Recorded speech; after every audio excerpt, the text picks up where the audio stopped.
Okay, I think we're recording, Blue. Say hi. So me and Blue have been in the shop here all week, basically, plugging away. I had a couple of jobs to do, so I couldn't spend as much time in here as I'd like to, but I still got quite a bit done. I'm just nibbling away at this, guys. So I guess it's as discussed last week. I just want to thank the couple of you guys who reached out and gave me some advice on a really good whiskey. So I got it. I got a really nice bottle. So, and I've got a name for the show. I guess we're gonna call it the Piston Broke podcast. I don't know. I got this old piston. I pulled this out of the truck. So if you look right here, the shoulder on the oiling ring basically busted off. So truck was running terrible. This is about 150,000 kilometers ago. So I rescued the engine and the truck, but truck was running terrible. It was caused by other issues, but I stuck a scope down in the oil pan and I found a chunk. Could you imagine? A chunk of metal in the oil pan is not a good thing, especially when your truck is running terrible, right? So I didn't know what exactly had happened. I had to just start pulling it apart to find where this chunk came from, right? So I took the heads off, obviously serviced them as I was putting it back together, but got the heads off. Everything looked good, right? I looked down the cylinders, because the pistons were in the sun. I couldn't see anything yet. So I had to crack open the crankcase, and once I got the pistons out, that's where the chunk came from. You know, when you find a chunk down in that oil pan, you just got to figure out where the hell this thing came from. Is something disintegrating inside that engine? And if you don't address it immediately, you're SOL. So luckily, this thing just dropped straight past the crank and just fell right into the oil pan. There's a lot of places where that thing could have got wedged in, and so it was real lucky that I got to it when I got to it. But I'm going to call the podcast the Piston Broke podcast, I guess. I don't know. It's a good name. And I got some nice cigars for us to enjoy. But check this out. I got a whiskey.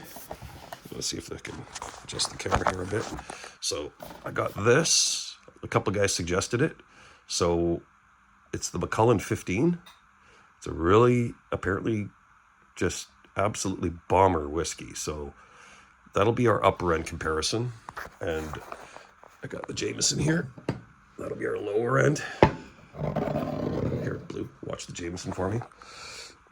And then over there, this will be one of the first ones we compare. So that's sort of the object of the podcast is we'll have, this upper end comparison. So we'll try that, and then we'll try this one in the middle. And then we'll just let you guys know what we think of it. And we'll have just a conversation as we go. So the Piston Broke podcast is something that I really look forward to doing. And hopefully you guys look forward to hearing it. So where am I at and why am I here? I think I better kind of just let you guys know what I got in mind here. So starting this, YouTube channel podcast thing, it kind of really began on my 50th birthday. I don't know, I went through a thing. I don't think it's that uncommon. It happens to a lot of people, right? If you're picturing Kevin Spacey in the garage lifting weights, you'd be in the right ballpark, right? But I'm going through this thing, and my family is getting really concerned. I'm just acting way out of character, right? Which is fine. But they called the wrong people to get me some help.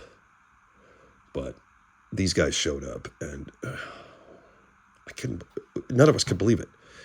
My family called you guys to come and just say hi to me, not to come and throw me on the ground and literally break one of my ribs. They broke a rib, for God's sakes. And there was it was insane.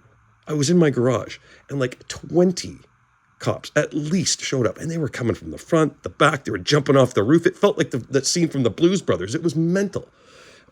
Everyone, my whole family was sitting there with their jaws dropped. And there's this there's a school across. It's the middle of the day. There's a school across my alley, and all the kids are sitting there staring through the fence. All my neighbors, it was just an absolute circus, right? But they hauled me in, and I got to spend the night, in the cell. It was hilarious. Like one of the worst jails in the, like, it's got to be one of the worst jails in this country. It's like that one down at Payne and Wastings, right? Like, just, I don't think they've ever cleaned that thing. Just awful, right? And of course they came, they took my property I can't even replace. Like, you have no idea. I had some beautiful rifles, man. But they take this stuff, they never give it back. Even though all the charges were dropped, there was like, it took me 2 years of court battles. Like, it was, the whole thing was just so dumb. But 2 years of court battles, and they kept my property. And by the time the court cases were done, that property all became prohibited anyway. Like, these were beautiful rifles, right? And now, because of the change of the laws in here in the country, it's like, I can't replace the stuff they took, and I can't get it back unless, I don't know. But I'm sitting in that jail cell, and that's kind of when I thought, maybe, it's time to do a podcast.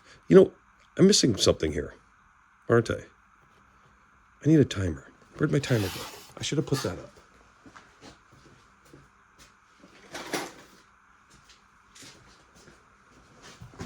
How could I forget this? Okay. I'm going to go a little overtime tonight. Sorry about that. But let me just sip my tea here.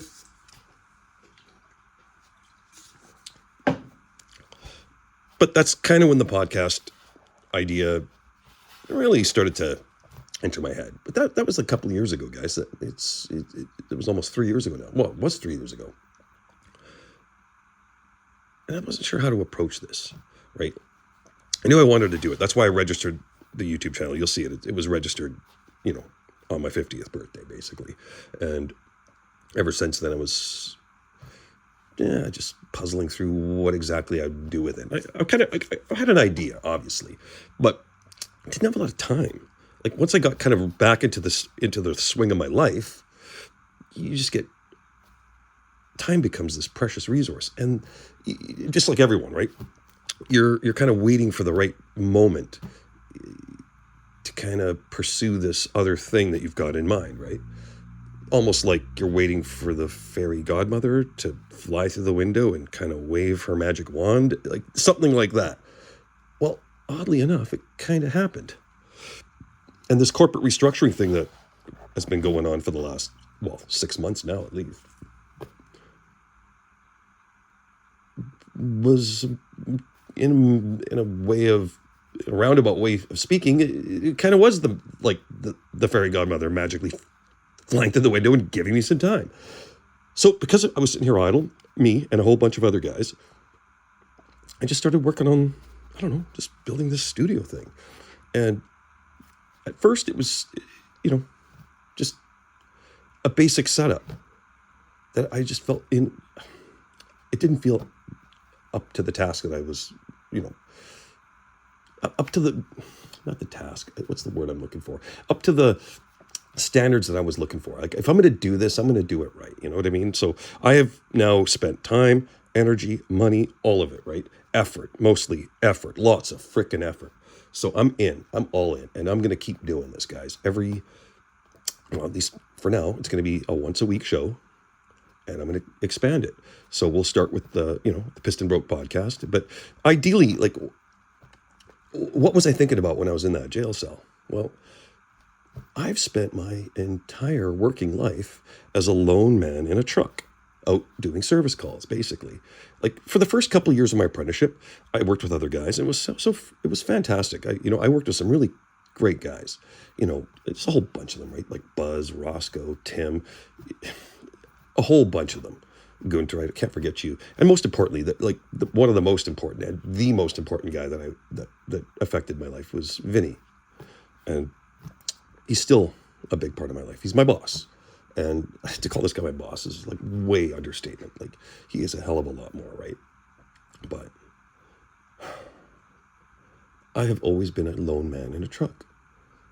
Just, guys figured out pretty early they could stick me in a truck by the time I was a third-year apprentice, and I could just go deal with whatever, right? It doesn't matter. I guess I'm kind of very flexible that way. Whatever the issue is, I've got this bag of tricks that I just deploy. That, I don't know, even as a little kid, I just was naturally inclined that way. I'd find broken stuff and I would fix it. So, you know, to call myself an electrician is a bit of an understatement. It just doesn't quite cover it. I'm a fix-it guy. So I want to kind of share a bit of that knowledge. So in all those 20 years, I've never had an apprentice. So all this knowledge that I've been, accruing for all these years is just sitting inside of me. Like, I need to start, I'd like to pass some of it on. Some of it may be unique. Some of it may be just a rehash of stuff that other people have done, which is fine. I'll just show you how I do this stuff. That's kind of the idea here. So I'm still fighting that cold a bit, but it's almost gone. So that's kind of what you should expect on the channel. Is I'm going to be doing quite a bit of that kind of stuff. One of the things I got to I'll be doing a lot of sharpening. I really believe in buying good quality tools and maintaining them, right? So I might do stuff with sharpening, like these sharpening shorts, I would call them, right? Like little things like that. And just sort of share a bit of that sort of gained experience and knowledge. Like, trust me, I've made a lot of errors and mistakes along the way and sort of self-corrected, right? And that's kind of what I want to do here on the channel, as well as the music, obviously. I want to rediscover my musical past. I'm going to paraphrase Frank Zappa. He was in some interview and he was asked if he was religious, and he kind of looked at the guy and he said, "Yeah, I guess you could say that." He says, "What religion are you?" And Frank just responded with, "Well, I guess if you consider music religion, I'm very religious. And music is really the only religion I've ever found that delivers the goods." And I think he's right. I love music, and I want to share a bit of that, that love of music with you guys. I mean, it's just usually been me and Blue, Oh, speaking of Blue, I've been a lone man in a truck until my daughter made me a little buddy. And he's great company. In fact, he's so good. Like, I used, for years I had him just sitting in here with me, propped up on a little beer can. I had to get him his own chair. Hope you guys like his chair. And he loves it. He just sits in it and I don't know. He's good company and I love him. But where was I here? So what I'm going to do here with the studio, as it develops and as it builds, I'm going to, start sharing a bit of my experience with you guys. I'll I get a lot of calls. Like I some of these jobs are really unusual. Let's just say I might strap one of those like loser cams on and bring you along. Just show you how I go through the process of like repairing an issue for someone, right? So there's gonna be some of that. Out in the field work. There'll be stuff here in the studio. Obviously, my studio build is just kind of what I'm going to start this whole thing with, is just show you what I'm doing here and how I'm doing it. So without further ado, why don't we get to that, and I'll show you kind of where I am, and we'll talk about this cool little thing here. So here's the HVAC unit I found at the dump. I got it working. And so basically, it's a 10,000 BTU cooling unit. It's got it's got the reversing valve, which is great. So I can use this for heating as well. And it's a kind of a small unit. It's not a very big space, so I think I'll be okay. But if I got 4 guys in here with me and we're playing music, we'll see. Like, I got realistic expectations. If I can keep it in the, say, mid, I think I might be covering the mic. If I can keep it in the mid 60s in here in the winter and mid 70s in the summer, I think I'm okay. And I think this little unit will do it. So this is ready to go up. As you can see, I built this box so I can, this is the supply. There's the return. And then that's the discharge for the condenser. So this will just vent straight out, straight out the soffit. I put in a pipe, and this whole thing will just go up in that attic, and hopefully we won't hear it. And that's what these things are for. They're basically muffler boxes, so the air, as you can see, will kind of come in, go through the box. This will be filled with like rock wool. So air comes in, sound should just travel straight through. Air should be able to take the corner and go out into the shop here. You can see these are the returns. So same thing. Hopefully I can keep the sound of this thing well, this thing up in the attic and not down here. Like I want it, I don't want to. I want it to be quieter than a mouse fart in here, basically. So I think I can achieve that. And the point that I'm at right now with the studio build, I think is next week is going to be more of the filtration system. So air filtration is kind of important, but that's going to be much faster moving air. So there's a lot more consideration there. Like when you're dealing with moving air, once you start getting past 400 CFM, you really got to start considering a lot of other stuff. Like you can have really severe static buildup and discharge, which is so dangerous. All that really fast moving air and a big static discharge, like your barbecue lighter. If there's any flammables or aromatics up in the system, stuff can go up like a Christmas tree, right? So, which is what I want to get to today. I've been selecting materials. So I got this really nice fabric.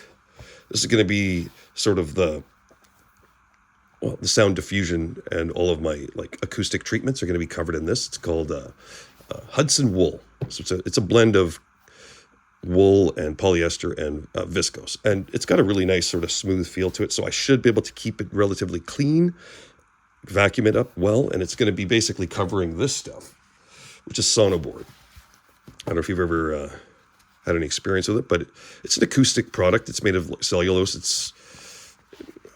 It's got really good acoustic properties. So I'm going to be basically treating the room with this stuff, but it'll be covered in this fabric. So it should look quite nice. But the issue with this stuff is something I want to address. And this is the kind of knowledge that I want to pass on to you guys. This should be common knowledge, I would think. I don't know if you watched that awful, awful tragedy that happened in Switzerland over New Year's. I mean, it was so terrible. What happened to those people? Those young people out having a good time. I mean, these were people in the full bloom of youth, just starting their adult adventure. To see what... That was 100% preventable. And I'm going to show you how to prevent that. This should be common knowledge. They put that stupid egg carton stuff up on the walls and the ceilings and everywhere, right? And I see a lot of you guys with these podcast booths, and you've got that stuff in there with you. You guys have no idea how flammable that kind of material is. One spark and it just takes off like a rocket, But it doesn't have to. And I'm going to show you how to prevent that. So these are some common household items. This is boric acid, and this is borax. Now, as far as I know, these things do not cause California and the state of cancer in any way, shape, or form, because there's no warnings on them. I don't see any warnings. So I think you're safe. And I mean, people have been using this product for a very long time, as a laundry softener, or they'll sprinkle it around the house and they'll use it for cleaning. This stuff also has some interesting properties. And I'm going to do a really deep dive on this flame retardant topic. I think it's kind of interesting and it's important, and I do it often for different purposes. And you can get professional products. This is Roscoe Flame X. And there's another one, Master Flame, that does a similar thing. And this is a Stagecraft product, and that's where I first kind of discovered it.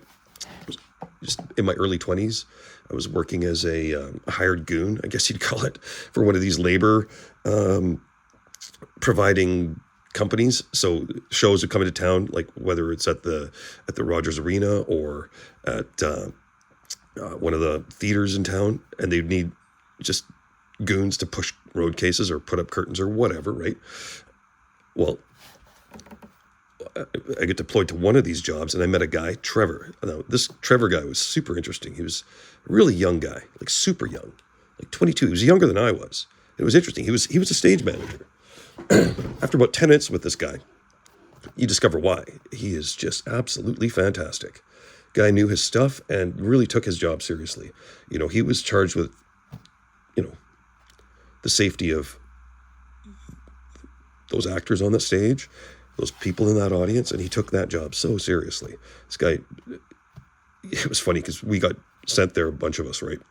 And there was these older guys, and they looked at him and they thought, oh, I'm not getting told what to do by some 22-year-old. And he'd asked them to do something. This guy was so specific, everything. He had to tape everything just the way he wanted it, right? And these guys were like, you don't tell me what I've been taping since I was, and he like immediately just like cuts them off. He goes, okay, you're done. Get out of here. Like, you got 30 seconds to get off my stage. And then the guy would look at him like, and Trevor would just be like, okay, you got 25 seconds to get off my stage. You don't want to find out what happens. Basically, good guy. But he was sprinkling this stuff on everything like holy water. And it actually works quite well. So this is that sonoboard stuff. This stuff is made of cellulose, and it is retardedly flammable. So I've got this side dipped. This side is just untreated. Watch this.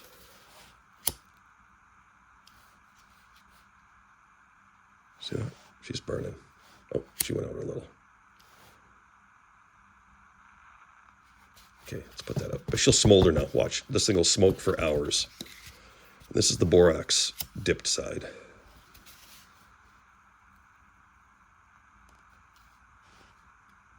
Goes out. Self-extinguishes. Done.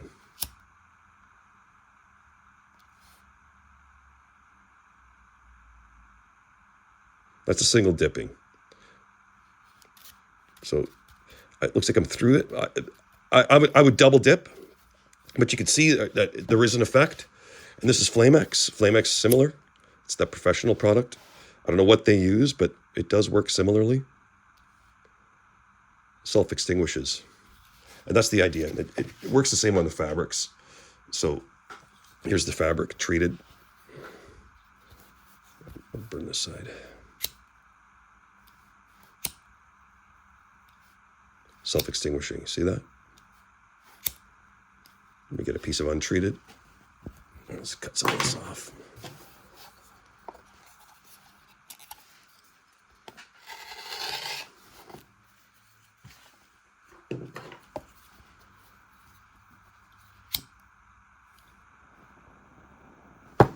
See how fast that goes up? So could that tragedy in Switzerland had been prevented? I'm going to say yes, absolutely. Now, I'm going to do a much deeper dive on this. There's lots of paints you can use and stuff like that, but fire treatments are not something you should take lightly. You should always, always, always, and I see so many of you guys in your studios with that egg carton stuff on the walls.